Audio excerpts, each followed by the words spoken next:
Here to celebrate the life of Mildred Wolford Leggett, and I love that so many of you have traveled far and wide to be here.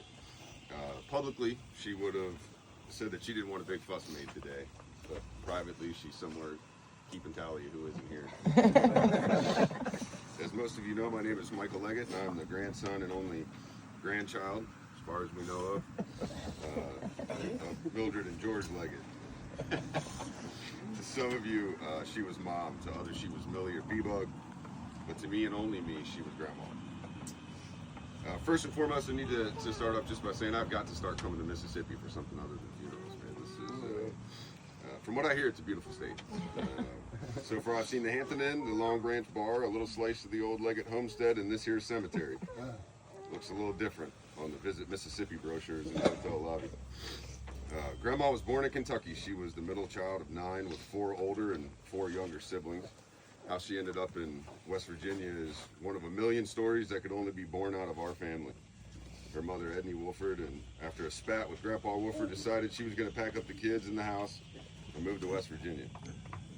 And by God, that's exactly what she did. She moved that house and them kids across the Tug River, one little John boat at a time. Abracadabra, the wild, wonderful Wolfords of West Virginia. At 17, Grandma left that little holler in Beach Creek for the big city, Washington, D.C. She took a job at the Academy of Science. Pretty incredible when you think about it for a young girl from the coal mines of West Virginia.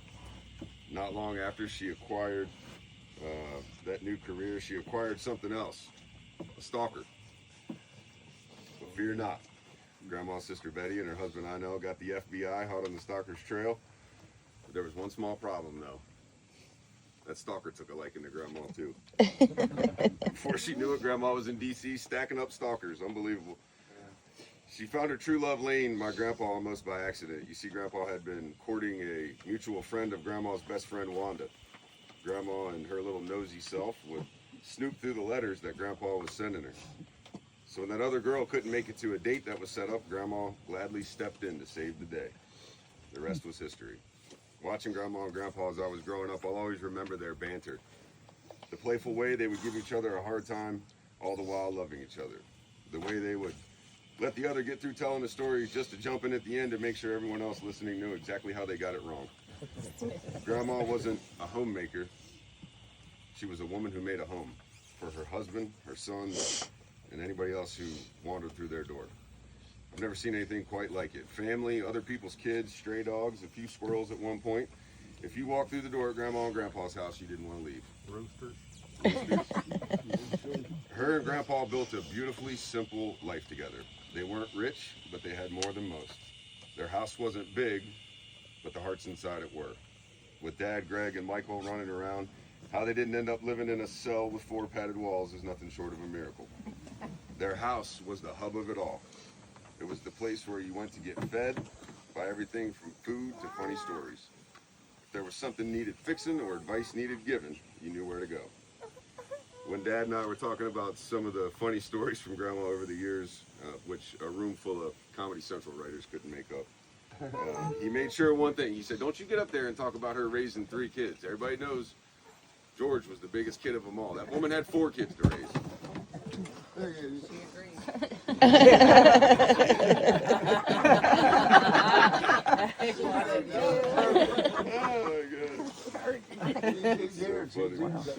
Every summer when I would come down to visit, Grandma would say the same thing as soon as I walked in the door. You better get over here and hug my neck.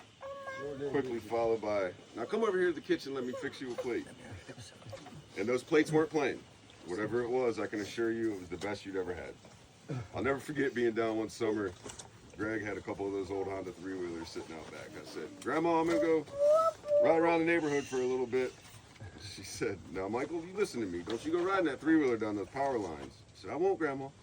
She looked at me and immediately she knew I was lying and said, give me your license.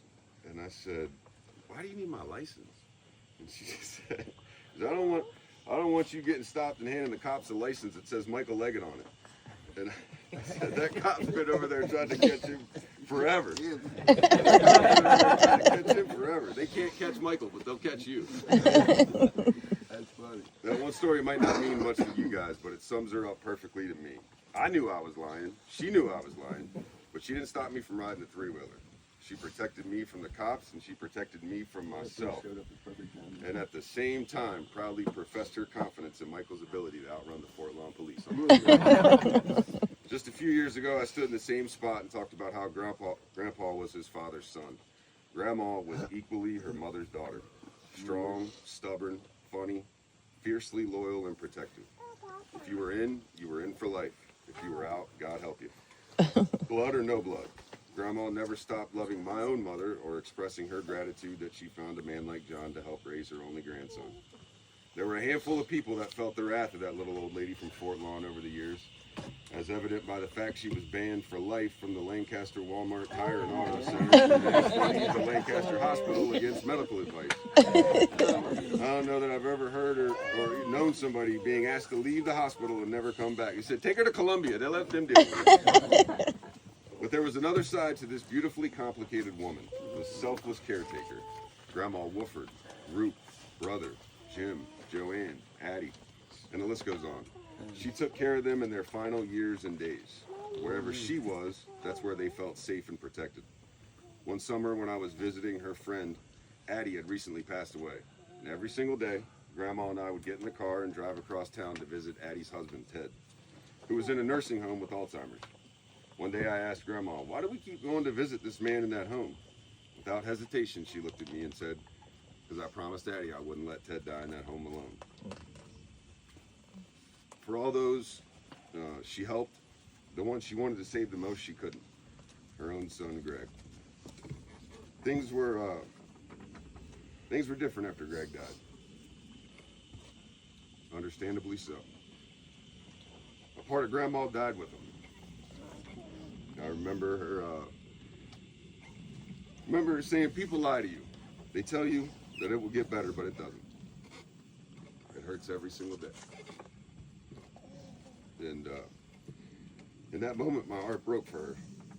And yet, even in her pain, she still managed to love us all so deeply, to feed us, to tease us, to fight for us, and to make sure we knew where we belonged. To Dad, Donna, and Michael, thank you. I know it wasn't easy being Grandma's round-the-clock caretakers at the end, but she was extremely lucky to have you. I know she wasn't the easiest patient. Sarah can attest to that.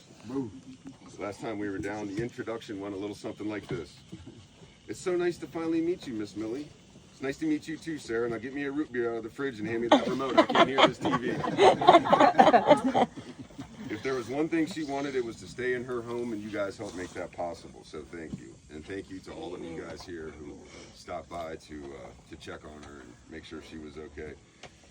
Lastly, but certainly not least, Aunt Judy. How often you and Uncle Frankie would jump in the car to drive down all the way from Virginia to visit with her and check on her. I know that meant a lot to her. It meant the world to her. So, Aunt Judy, my heart goes out to you the most. Out of all of us, you loved her the longest. She was your big sister, your second mother, and your very best friend.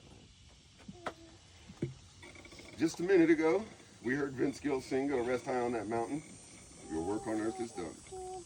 Grandma, that's my hope for you, that today, so fittingly on your birthday, after a lifetime of loving and caring for all those around you, the day has come for you to finally rest. All those people you've been waiting so long to see, I know we're there to greet you, and I can only imagine the stories you're hearing now. There's not a doubt in my mind you're surrounded by a long line of Wolfords and Leggetts telling you about all the hell they've been raising in heaven. Grandma, we love you, we miss you, and I'll miss you until I hug your neck again. Thank you.